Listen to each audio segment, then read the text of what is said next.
Hello and welcome to another episode of Two Guys and a Chainsaw. I'm Todd. And I'm Craig.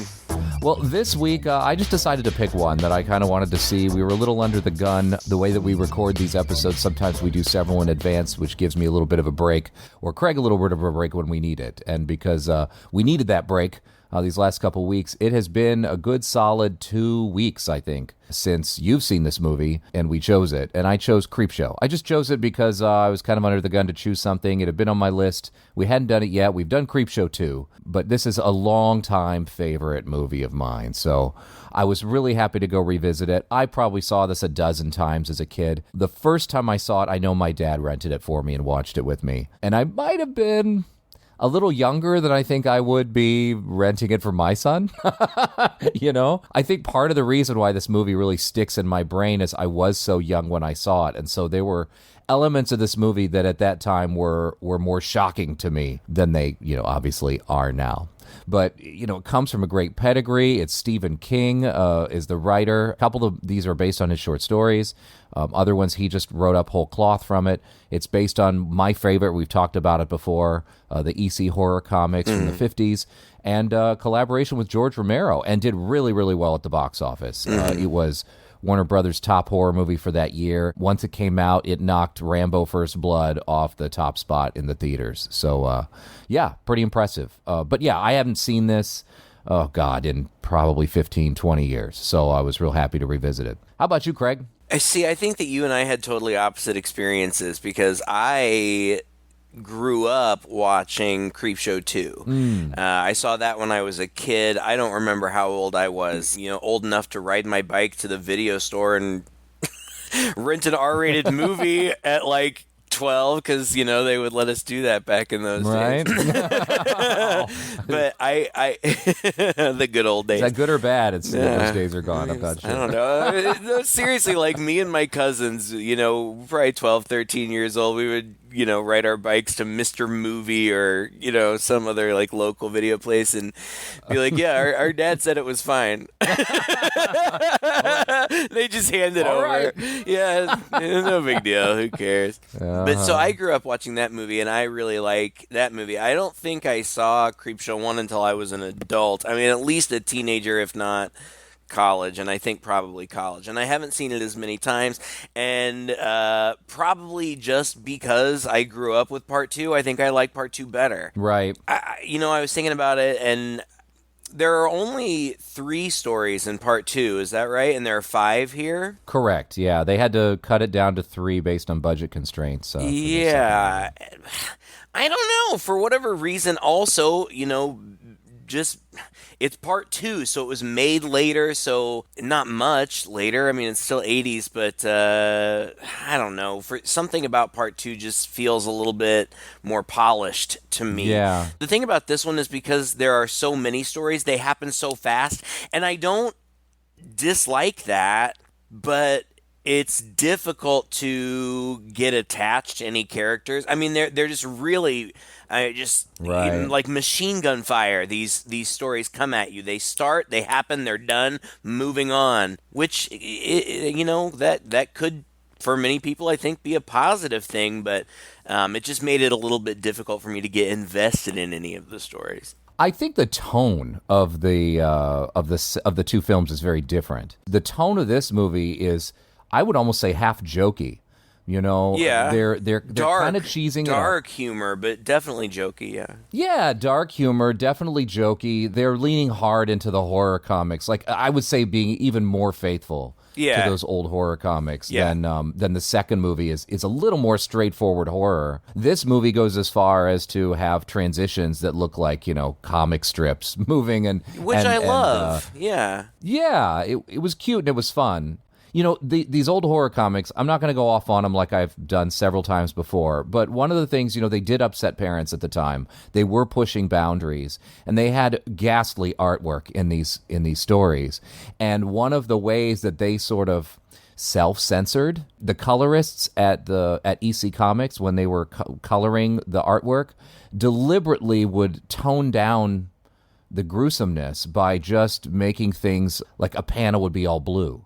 Yeah. So maybe there was like gore and stuff in the panel, but they would just paint the whole thing blue. So it didn't look like a bloody mess. Right. There is a bloody mess being drawn there, but the coloring somehow mutes it a little bit. And this movie I thought was kind of cute how it would do that. Like when the gory, scary scenes came in, it would do that like that framing around it sometimes where it looks like you're in a comic strip or there'd be some kind of artwork around them. They would do it with lighting. That's what I meant, and practical lighting, which I thought was really cool. Like randomly, the one that pops into my head is one of the stories is the crate, and at the very end, when some ghastly stuff is happening, Hal Holbrook is just like standing in like a stairwell, and it goes from realistic lighting to just these red lights come up behind him. Yeah, like someone flipped a switch, like in the same shot. Yeah, it's really cool. But it's not really an effect. It's just they just changed the lighting. Yes. But it makes it look like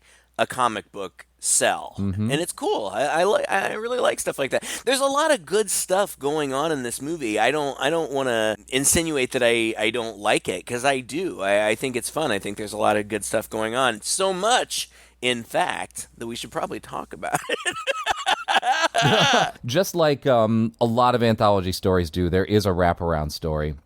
And this is actually, I thought, one of the more disturbing parts of the whole film, really, like straightforward disturbing. Well, the wraparound for part 2 is kind of disturbing too, with that kid who's bullied and then he gets his revenge on the bully. It's pretty dark, but this one is dark too. Like, it opens up with, a classic house with a jack-o'-lantern at night, and the score even sounds like Carpenter's score from Halloween. I don't know if they did that on purpose. They surely did. Seems like deliberate homage with that jack-o'-lantern in the window that looks suspiciously like that jack-o'-lantern in the opening credits for Halloween. But we open on a scene of domestic abuse where this dad is just like he's furious at his son for reading trash comics, which just is so funny and quaint to me. Like, I would think that any parent today would celebrate their kid reading anything. Like, well, that's where we've come, right? The dad, he's like, I never saw such rotten crap in my life. Where do you get this shit? Who sells it to you? I'm talking to you, young man. You want to answer me when I'm talking to you.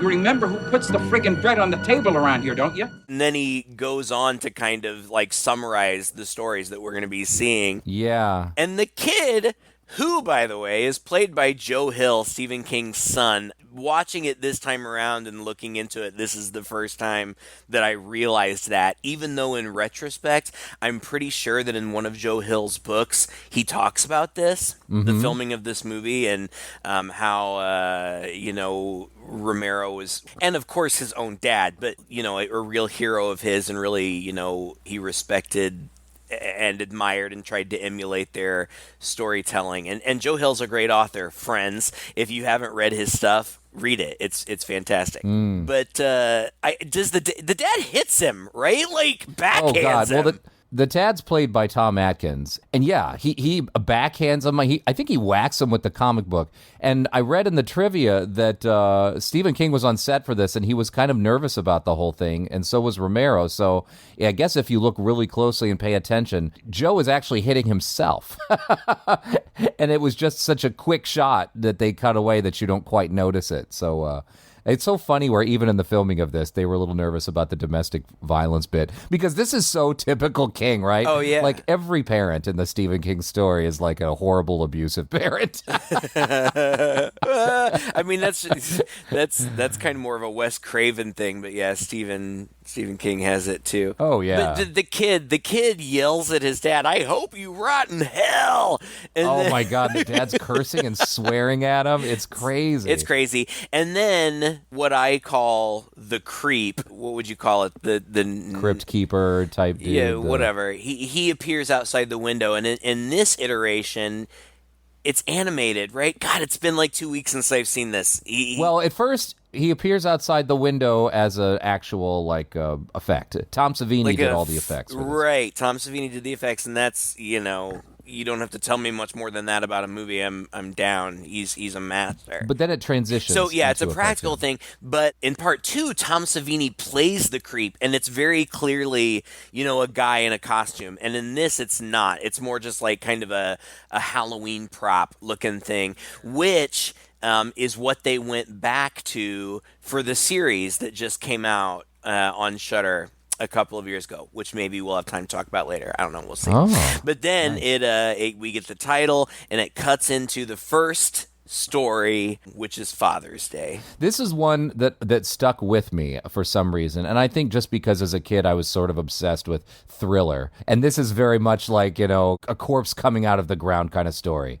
You're in this elegant, beautiful, old family mansion out in the middle of the woods, and all of these nasty, horrible people. Oh, yeah, I have family of snobs. Is what I have. And Ed Harris is a bit of an outsider here. I think he's the husband of one of the women in this. I don't know all their names. There's like Bedelia, Sylvia. Ed Harris plays a guy named Hank, another dude named Richard. But anyway, they're there, and it's Father's Day, and they are awaiting the arrival of this woman, Bedelia, I believe is her name. Aunt Bedelia, yeah. And she's a bit of a loony, but there's a good reason for it. That's the thing. These stories are so simple. Like, there's no nuance to them.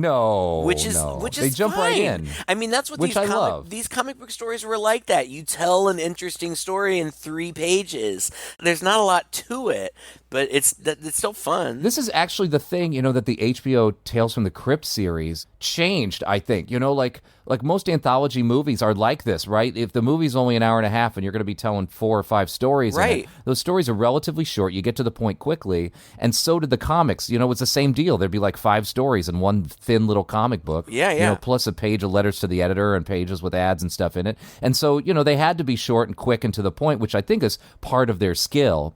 And this movie's no different. It has to be that way. Whereas, like the Tales from the Crypt TV show, and I think also this is why the sequel, it takes a little more time with the story, so you do get a little bit more. I mean, like maybe 3 more minutes more time with each story, but still you get a little more connection, a little more involved in each of the characters. They seem more real and just not so. Here's the plot. It's more of a plot thing than a character thing.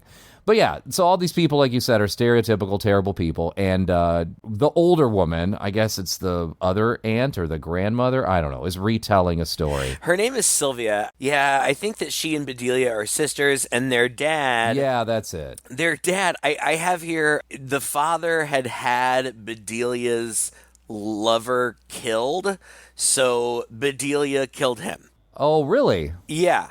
Oh, God. I mean, if my notes are to be believed. As many times as I have seen this movie, all of that escapes me. Maybe because I just revert to what I took in as a kid. And I was like, there's this horrible father who's super old and senile, who's a dick to everybody, and all he does is pound his cane on the table and say, I want my cake! I want my cake! Oh my God, that's hilarious. Oh, and for a brief minute, I thought that was played. I looked at it 3 times before I realized it was not played by one of our favorite actors. Yeah, right. You know who I mean? What's his so. name? The guy from Creepshow 2? Is that what you're talking about? Yeah, I could have sworn it was him, but then I went to the IMDb and no, it's just a guy who looks a lot like him in that hair and makeup. But it's funny. The mom, Sylvia, is like the definition of like a wasp. I mean, she's so waspy. Yeah. Her name is Carrie Nye, and I was like, I know this woman, and the thing that I've seen her in before, she was so waspy. What did I... And I finally figured it out, and this is so random, but sometimes I drop these little random nuggets, and then people are like, oh, I've seen that too. Did you ever see the movie Hello Again with Shelley Long? Oh, yeah. Oh, yeah. Oh, my mom loved that movie. I love that movie. I watched it a lot. I love Shelley Long, period. End stop. But like that movie I love so much, and this woman was in it playing a waspy character just like she is in this. Oh. She was like the hospital administrator's wife or something. and she broke the scandal, of watch Hello Again. It's a great flick. Anyway, so Aunt Bedelia comes back, but she's eccentric. I don't know. She looks like, it's so stereotypical that it's difficult to describe. Like one of those old lady characters who wears everything she owns. Like she's got John Lennon glasses on. And a hat and a shawl and tons of jewelry, and it's just ridiculous. And she doesn't even come inside. She just stumbles out to the dad's grave and has colorful flashbacks about her horrible father, who on every Father's Day would demand, "Where's my cake, Bedelia?" And eventually she picks up a marble ashtray and whacks him over the head with him and kills him. Yeah. And then, as this story is being told to Ed Harris's character, Hank, because he's new to the family, apparently, the other guy, I think his name is Nathan, who's played by John Lormer, picks up the actual, he says, it's rumored to be this one, right? It's an actual marble ashtray, which we will go on to notice in each of the stories thereafter. Oh, no, you won't. No, you won't, not unless you've read the trivia. No, Craig. You noticed? I did. Oh my God, I would have never I did not noticed. read the trivia. I have seen this movie so many times, and this was the first time ever that I was like, oh, wait, the ashtray's there next to Stephen King. And then I started looking for it. Because I was like, does this appear in every single one? Yeah. I knew about it, and I had to look for it, because it's blinking, you miss it. But yeah, it's in. That stupid ashtray is in every... Give me some credit for this one, man. I know. I was really proud for noticing that. Well, you should be, because it is subtle. You really have to look for it. But anyway, crazy Aunt Bedelia is out at her father's grave, and she's drinking some whiskey, and she pours some whiskey on the grave, which causes the dad, apparently, to reanimate, and he comes out of the grave, Thriller style, saying, "Where's my cake, Bedelia?" And then he kills Bedelia. I have in my notes, Ed Harris and this goes is outside. but not before. I have in my notes, Ed Harris and his wife dance like idiots. Yes. It's that typical 80s dance party that every horror movie has, God. Usually it's kids, but so funny. I can't imagine. I don't remember. Maybe people danced like that in the 80s. I was too young. I don't know, but they just look so stupid. I also imagine in my mind, in the making of these movies, that they probably haven't secured any music rights, so they're just dancing to nothing. To nothing, idiots.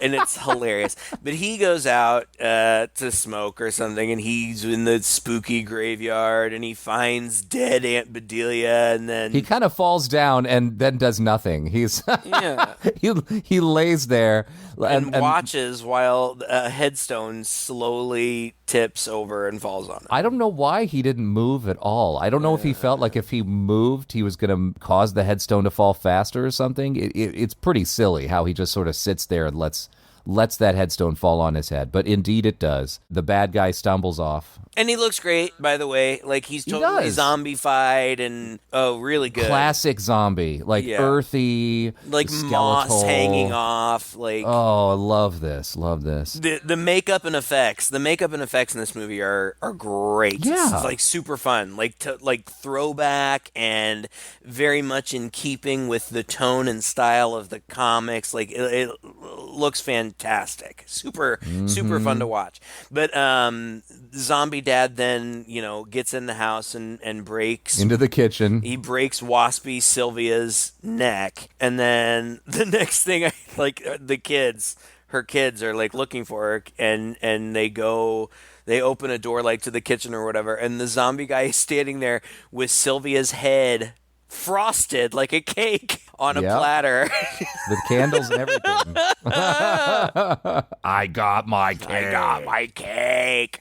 And then it goes like that, freeze frames and turns into an animated cell, which moves us on to the next When I was story. a kid, this made an impression on me. I thought that was the creepiest, freakiest, most gruesome thing you could imagine. The Father's Day one? Yeah. And that last image of him with the head on the platter done up like a cake was as an adult now, it's silly and it's supposed to be. You know, it's a darkly humorous thing. And stylistically, it's I would say probably the best one, and the one that's the nicest to look at. Like it looks great. You mean of the stories? You mean like cinematography and everything? Yeah, cinematography and just the style.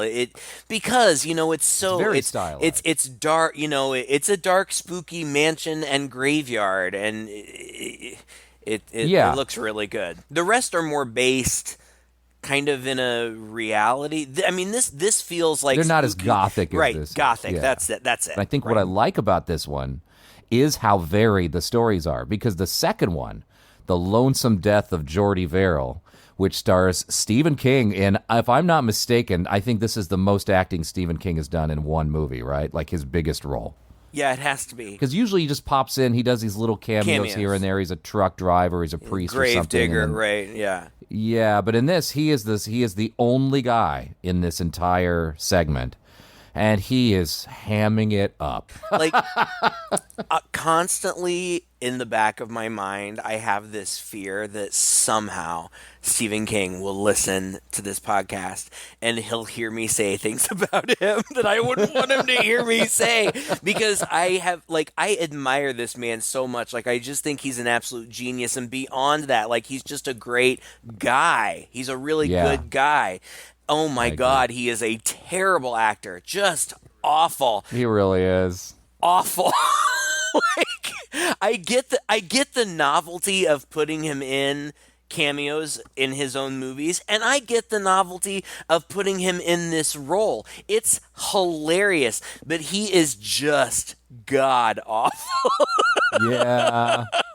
I mean, I give him a pass here just because I think they were intending to go way over the top with this character. Yeah, he was directed this way. I fully believe.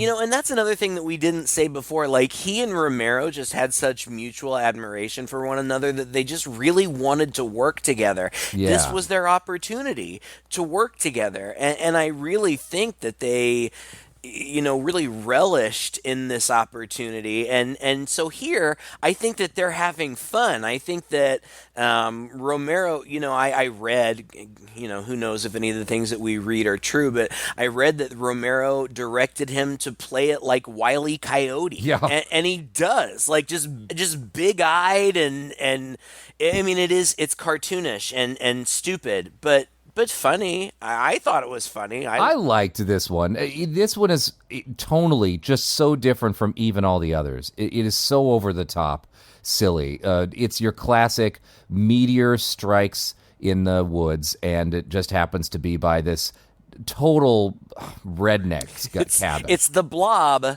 but moss. Yeah. It's the Blob, but green. Yeah.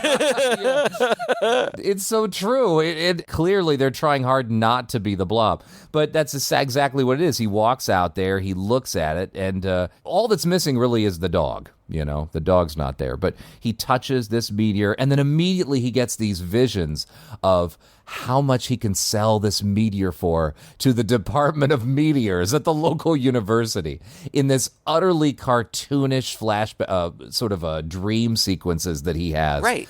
And when you say cartoonish, I assume you mean much like the style of the comics. And I talked about this in addition, of course, to just being outlandish. But I talked about this when we did part 2. There are parts of this movie that are shot so that it looks like a comic frame. Right. I mean, you feel, when you're watching this one in particular, you feel like you are reading one of those comics. It looks like it. And the not flashback, but like the fantasy sequences or the dream sequences, like it's shot so that the camera is shooting from a high angle, so it's kind of looking down, and it's cantilevered and different angles and things. Right, yeah, you're right. Right, and it looks very much like a cell from a comic, which I'm impressed. I mean, points for style. And those flashbacks, I keep saying flashbacks, they're not flashbacks. The fantasy sequences where he's, thinking about how much his life will change if he can sell this meteor for $200. Yeah, $200. And then in real life, in real time, when he tries to get it and he breaks it and it opens up and all this ooze comes out or whatever. And then there's the whole fantasy sequence about him, being with his tail between his legs trying to sell this broken meteor and being so disappointed. It's cute. And that's like Stephen King plays it cute. He plays this guy, well, his name's Jordy Verrill. It's right there in the title. But he's just like this simple country bumpkin. Yeah, not very bright. Who seems to be like the last of his clan. Or, he's all alone in this little shack in the middle of nowhere. Yeah. He's likable. I liked him. Oh, you done it now, Jordy Verrill. You lunkhead. Verrill luck's always in. You spell that kind of luck B-A-D.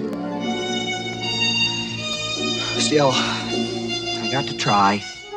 And I felt bad when he started to get covered in sores and mold.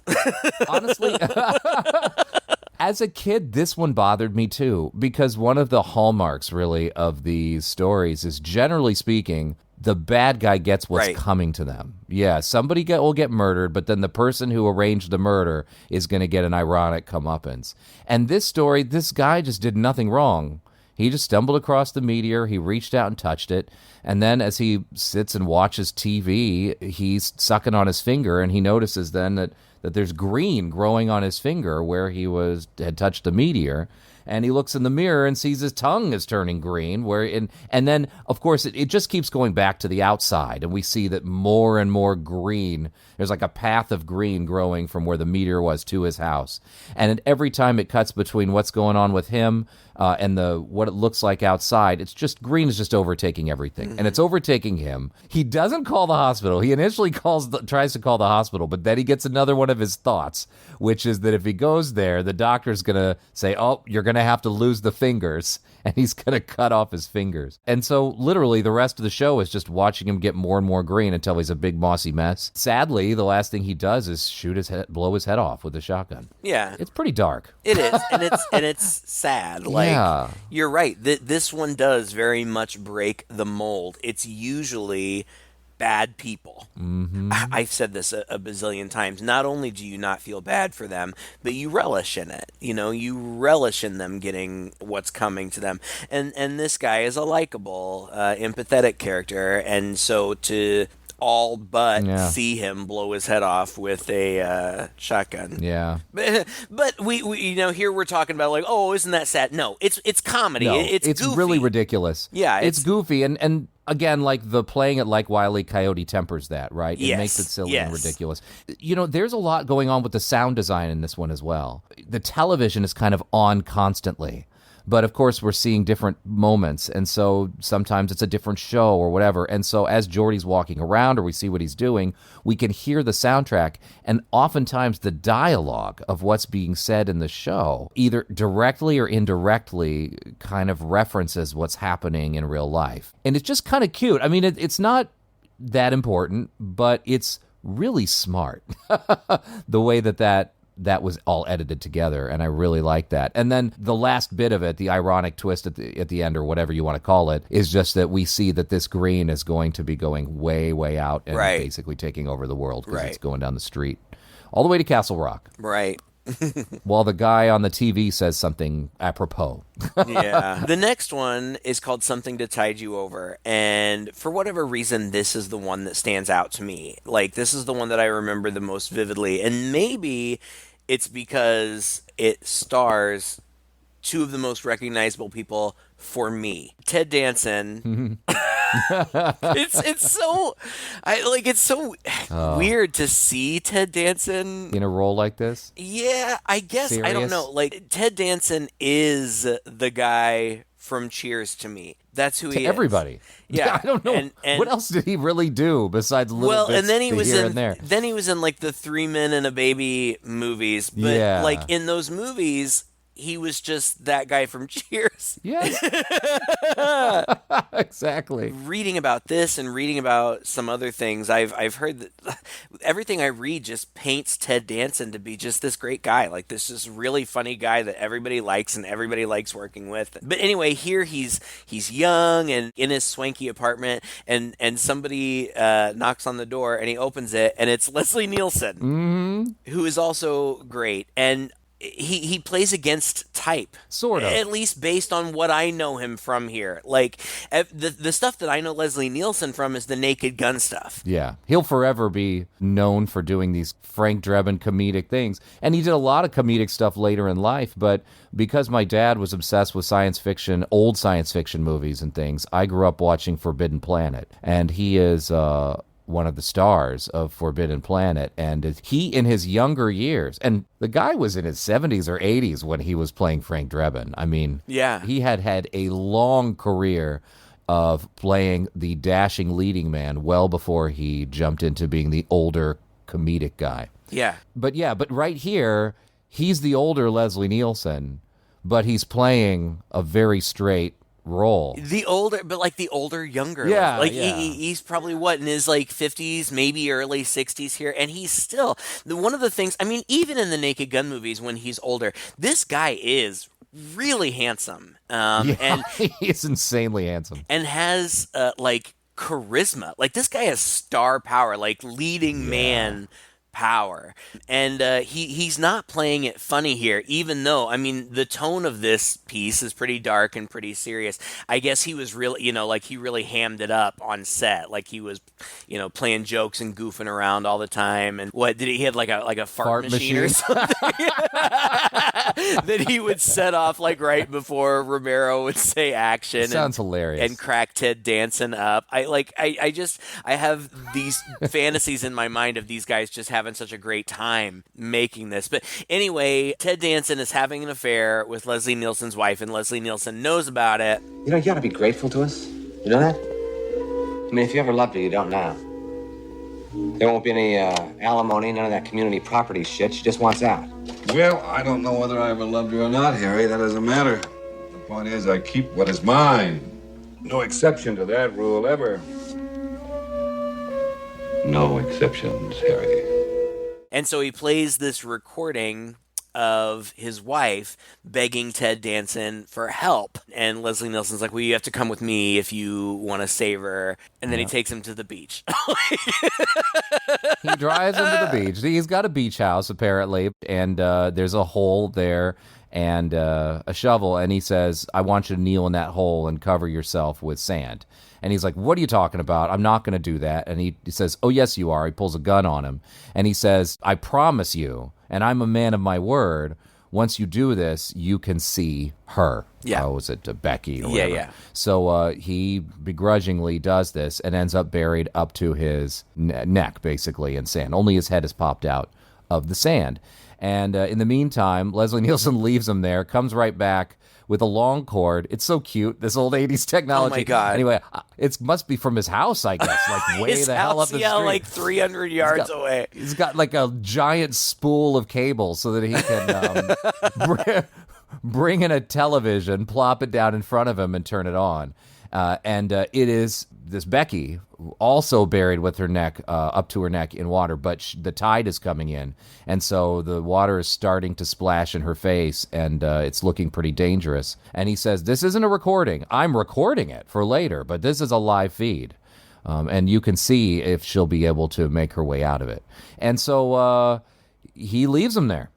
And he says, if you're lucky, you just need to hold your breath really, really well, and maybe the tide will free you instead of bury you. And then he leaves. And eventually the tide comes in, and it shorts out the TV, and then Ted Danson holds on as much as he can. There's this really awesome shot where the water comes over him fully, and we see this underwater shot, and he's, I don't know, God, it's like at least 10 seconds of him struggling, and obviously he's going to drown. That made me very anxious. I have no idea how they shot that, because all you see is, Ted Danson's head above Underwater. the sand. But like the tide coming in and hitting his face, like, oh yeah, right. like that.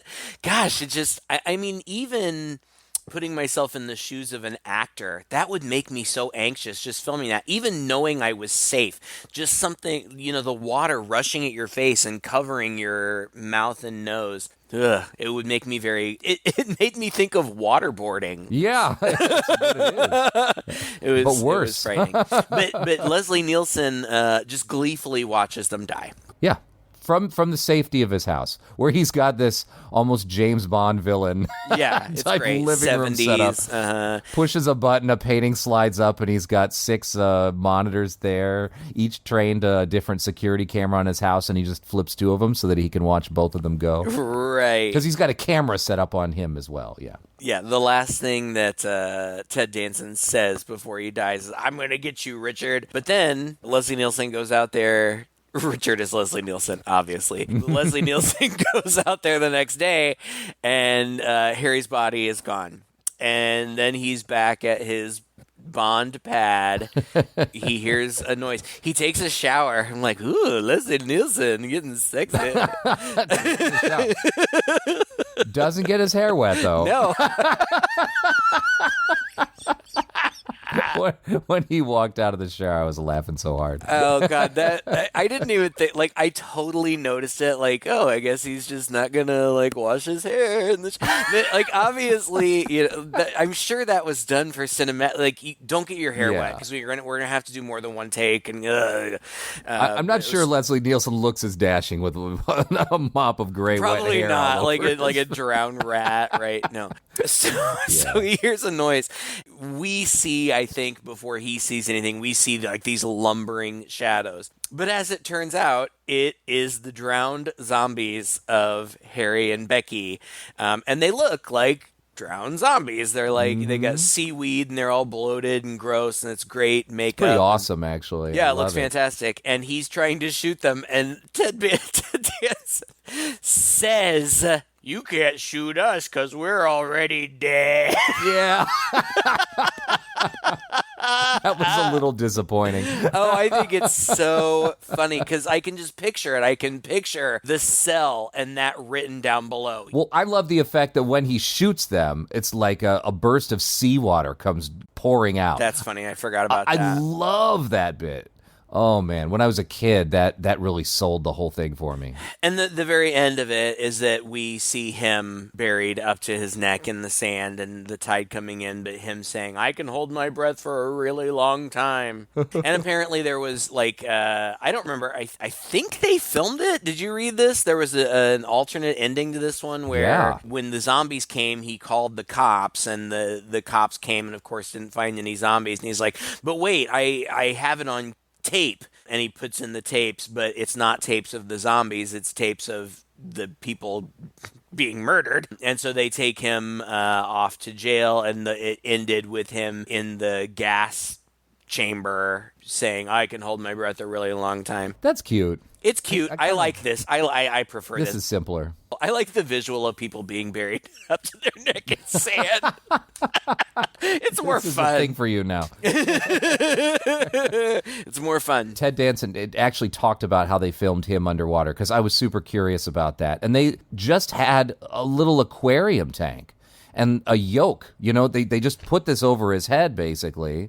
And the top of this yoke, was filled with sand or whatever. He's in a wetsuit. And then they just filled it up with water, and they had a guy with a breathing tube reach it down in there, and then, call action, pull the tube out, and then he could do as much as he could stand of being underwater. That would still feel really... I know. I love the water. I love being in the water, but being out of control, being your life in someone else's hands. I was going to say at the mercy of, but putting your life in somebody else's hands, that would make me very nervous. Yeah, for sure. Well, I think the only thing that would make me feel good is I'm pretty sure even if you kneeled down and pulled the sand in around you, you could probably free yourself pretty freaking easily from that sand. Yeah. Your arms are not deep enough in this sand for you to not be able to pull them up. And I don't know. Sand's pretty heavy.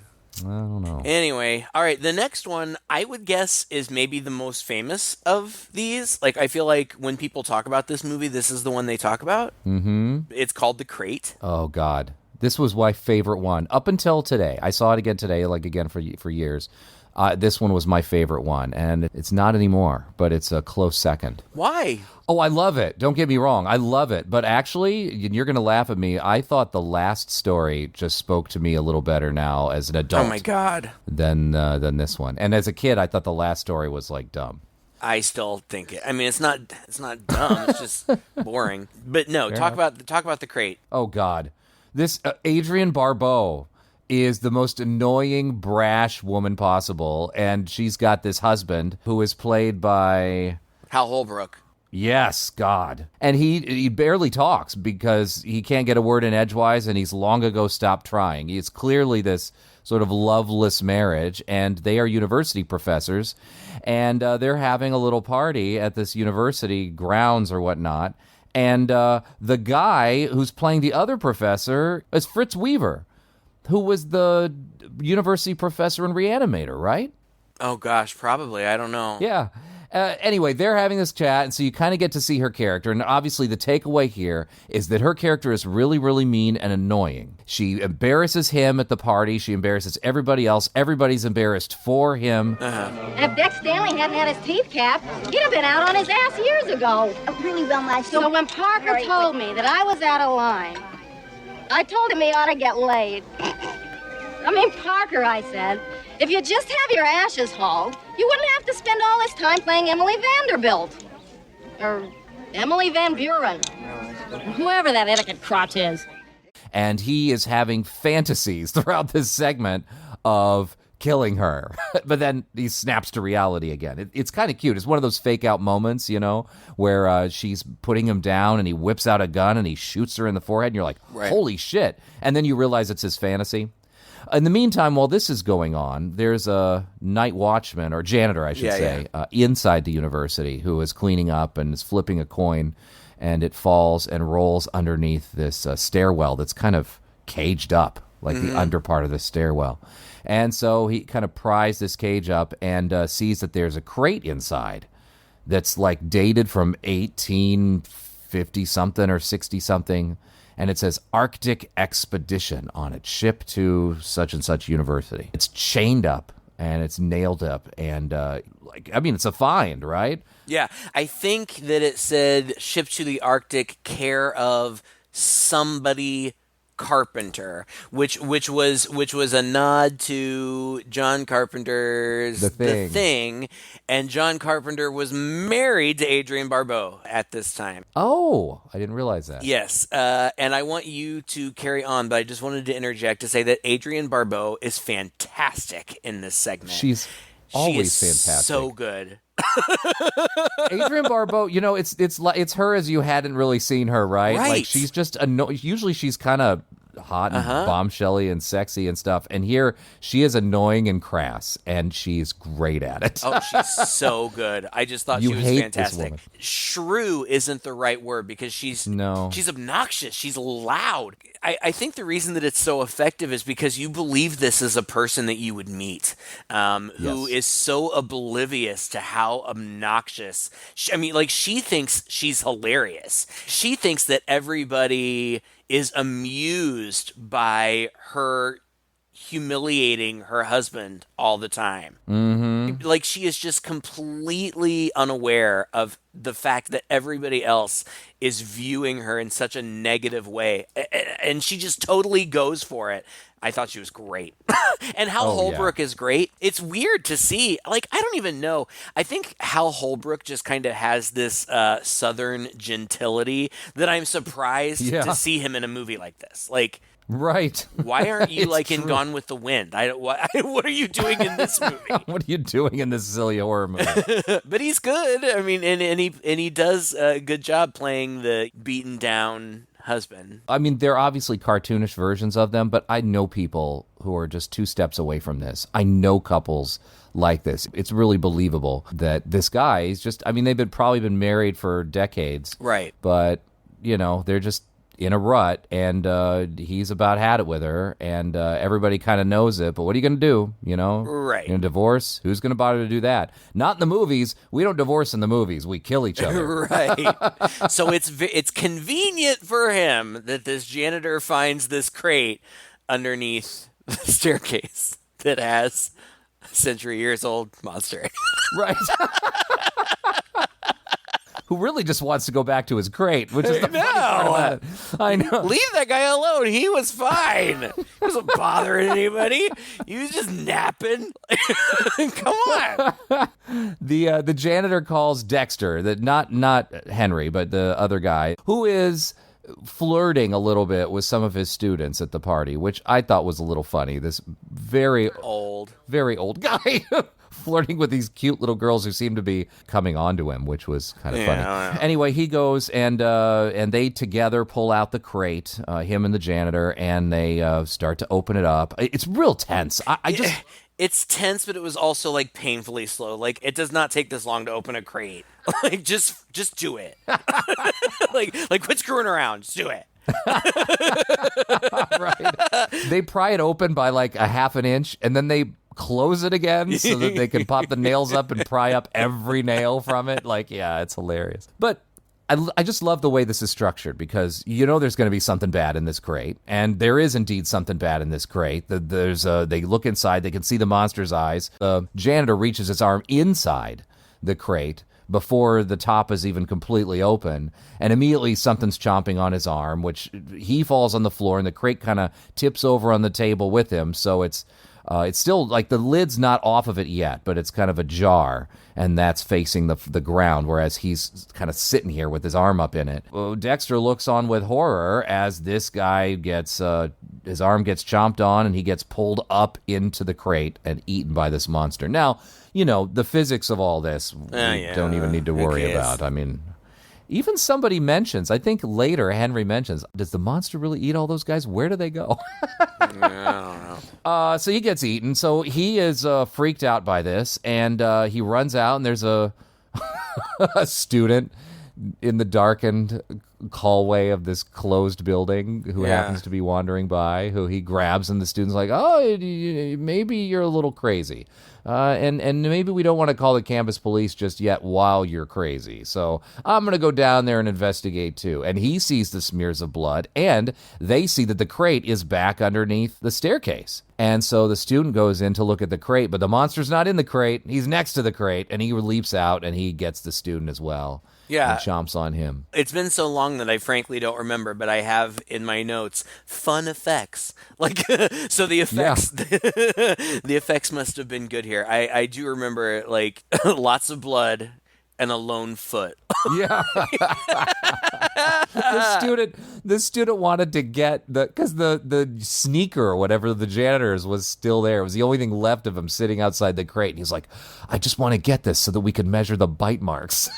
Well, and maybe I have fun effects because maybe this is the first time that we get a good look at the monster, who they on set playfully nicknamed Fluffy, and it's kind of got a baboonish look to it, but like a monstrous baboon. Designed by Tom Savini. This was the first fully animatronic thing that Savini had ever made, and I like it. Like in awesome. Hindsight, like from a 2023 perspective, it's potentially a little bit quaint, but it works. I want to say cute, but I don't mean that in a derogatory way. Like it's a fun little monster, and you know it rips people apart. It's like a 50s style Arctic monster that's just been amped up slightly, you know, for the 80s, I think. It's got these just a long line of razor sharp teeth. Yeah. You don't get really long lingering shots of it either. It's all quite quick. It's quick. And so that helps. But I like it. It's cool. Like, it lives in a box. Yeah. It's not like, you know, this huge monster. It's something that can fit in a 3x3 crate, but it's funny. I liked it.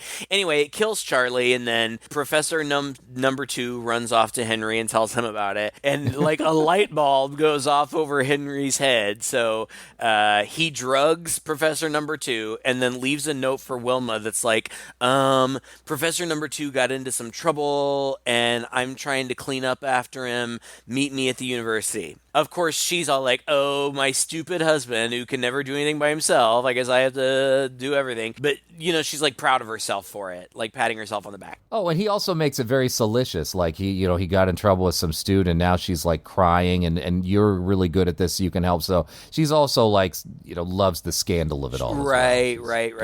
Woman. And so he lures her there. He tells her that this girl is crying under the stairs. It's such a weird scene because she is more concerned about berating him. Like, she doesn't seem to be particularly concerned about this girl or what has happened to her or whatever.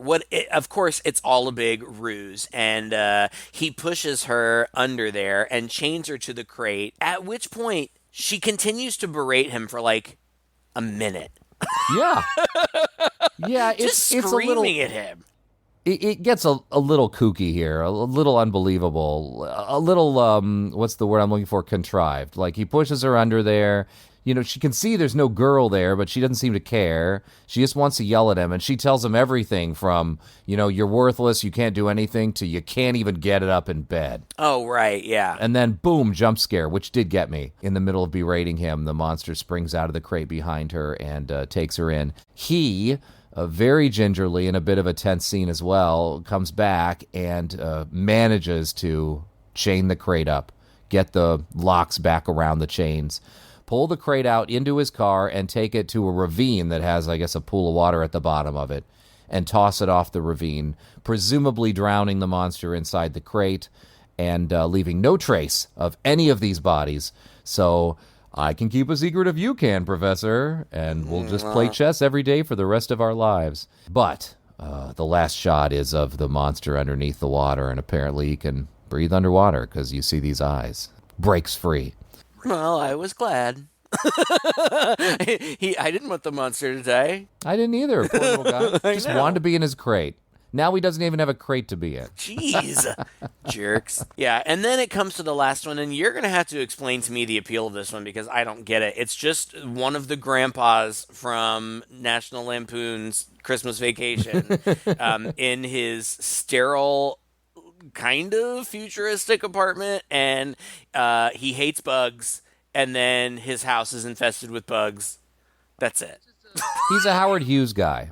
Howard Hughes famously kind of like lived out the rest of his days in a penthouse apartment, complete germaphobe, letting his fingernails grow long, wouldn't let anybody touch him or anything like that, and kind of went a little nuts, right? And this is basically that guy. He's in this completely puerile, white, sterile penthouse apartment with almost no furniture, but a lot of 80s futuristic stuff where, he can talk to people on his phone on different lines, and there's an intercom there.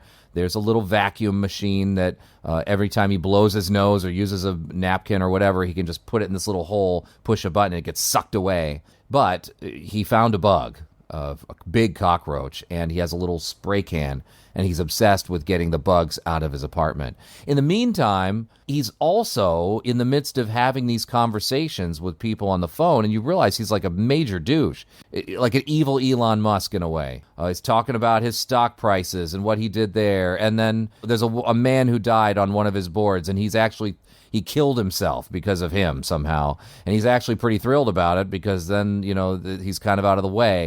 And then his widow calls him and berates him for it, and he kind of taunts her and is mean and nasty to her as well. In the meantime, he's walking around and these bugs are just showing up everywhere. And the reason I like this so much, I don't know, I like that slightly classist thing about this. This guy is a arrogant corporate millionaire, billionaire dude who is holding himself up away from the world while he's continuing to enact his mayhem down below on all these poor people. Right. But he's afraid of the bugs, and the bugs are going to do him in at the end. And I don't know, number one, I like that. And I think I appreciate that more as an adult than as I did as a kid. The other thing I thought was from a pacing perspective, I thought this was the most masterfully paced and edited segment in the whole bit. Oh, that's hilarious because I have like a quarter of a page of notes on this segment. I remember nothing about it. I have no idea what my notes mean because I remember nothing about it. But the one note that I can understand is segment should have been much shorter.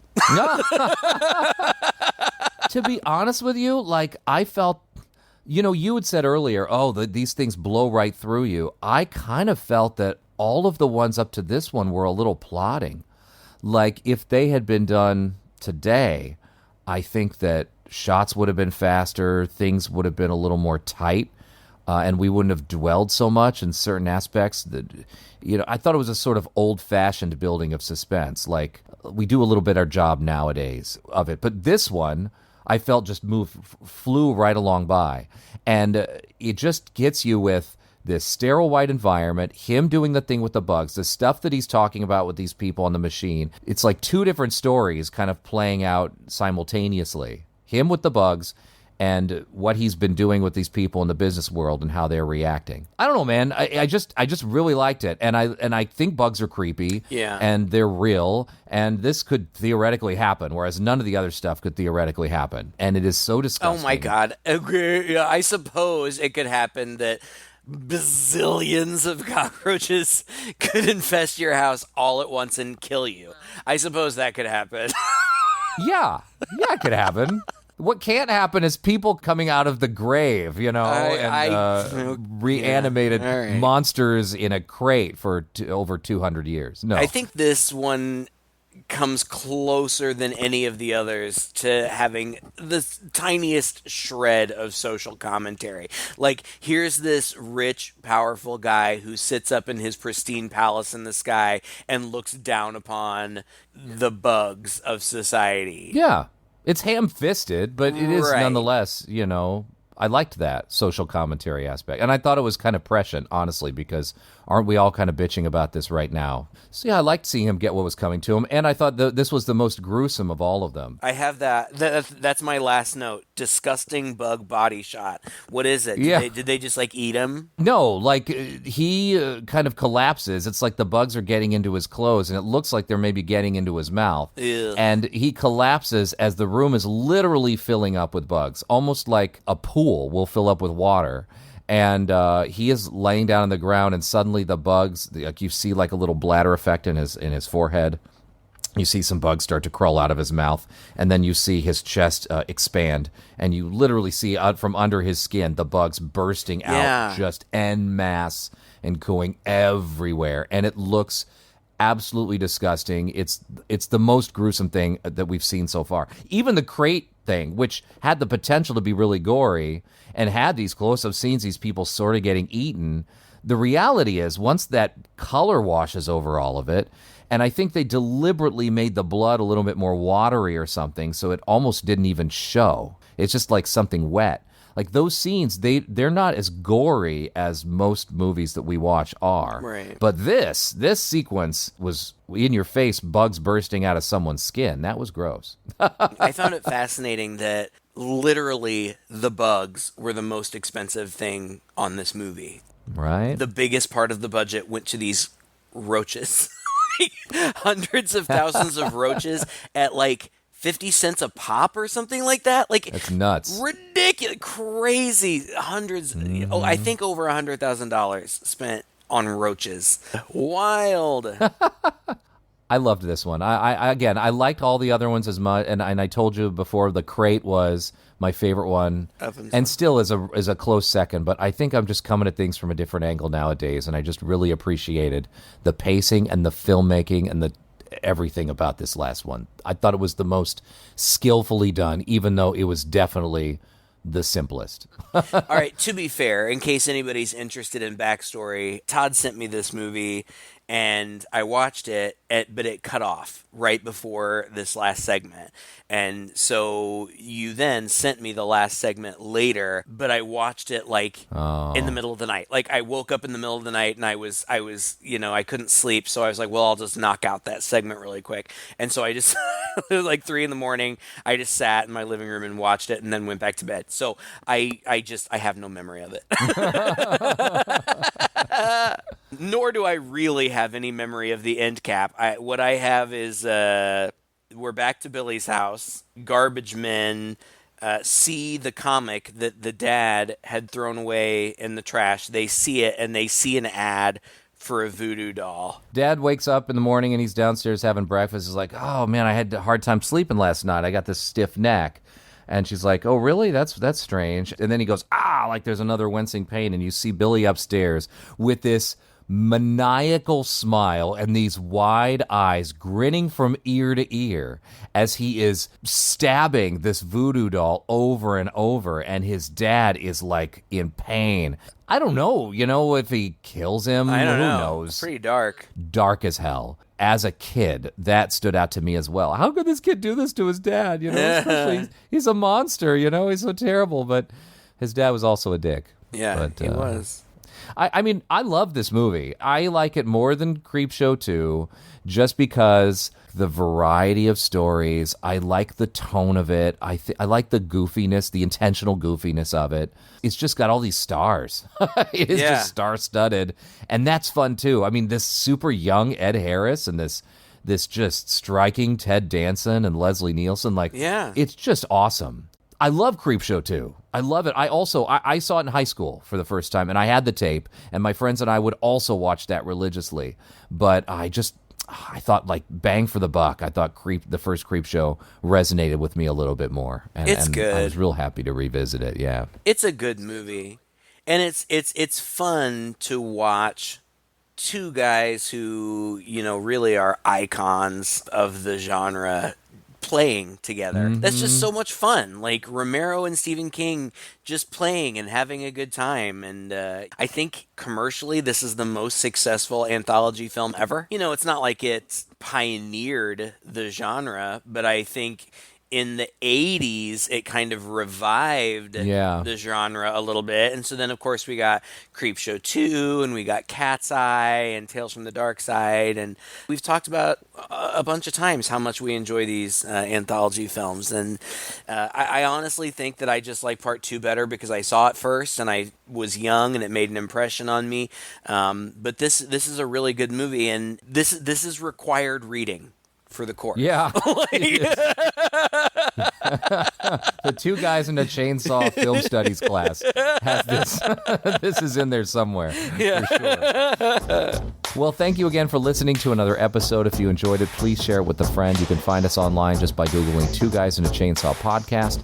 Find us in our social media pages or our website. Just leave us a note. Let us know what you thought of this episode and what you would like us to do in the future. Our Patreon is patreon.com/chainsaw podcast. Please consider supporting us there. We put out mini-sodes every month. We put out written reviews. We have lots of great behind-the-scenes chatter. We also release the unedited versions of our phone calls to our patrons and give them a hand in picking which of the requests that we get that we'll actually do in a future episode. So patreon.com/chainsaw podcast. And I just want to thank all of our patrons out there for their support, as well as anyone who's listening to this. The best thing you can do to support us really is to share this and let other people know that you enjoy this podcast and get us some more listeners. Yep. Until next time, I am Todd. And I'm Craig. With Two Guys and a Chainsaw.